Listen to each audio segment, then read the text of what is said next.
New York, a Monday night in New York City, and young adults line up by district, awaiting their fate on stage.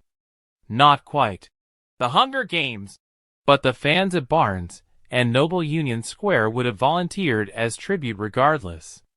Dressed in cosplay, hair braided to the side, like it's 2008, they answer niche Jeopardy questions with a fervor that even Scholastic editor and publisher David Levithan finds impressive. It's the midnight release of Sunrise on the Reaping. An entire generation raised on The Hunger Games now revisits Panem as adults.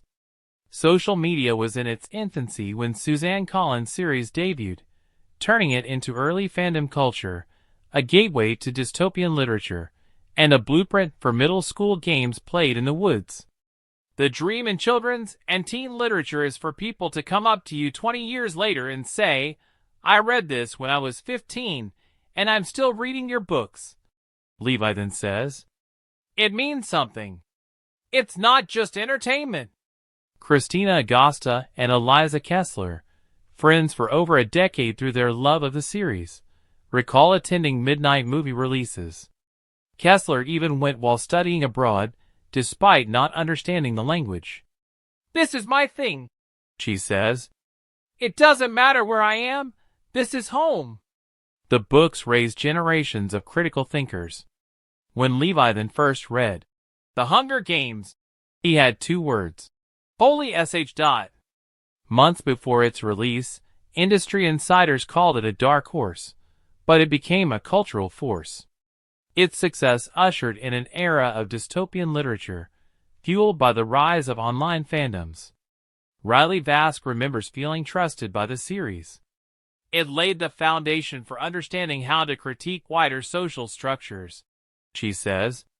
At Butler University, Tom Parody teaches a course on The Hunger Games, using it as a lifelong learning tool.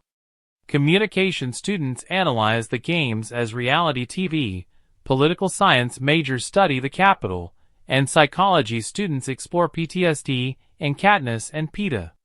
"Today's students need connections to their own lives," Parody says.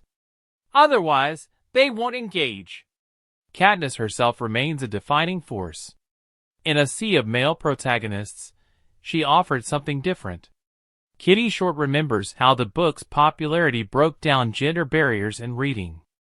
"The most powerful fandom is a fandom of young girls," she says.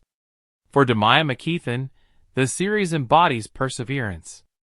"These women face setbacks and never let it stop them. They do whatever the hell they want," she says. The series continues to influence activism. The Capitol has become shorthand for out-of-touch elites. 3 fingers raised? A symbol of solidarity. "Suzanne Collins teaches you to question authority," says Kelly Veltri, co-host of the Rereading the Revolution podcast. "She changes lives."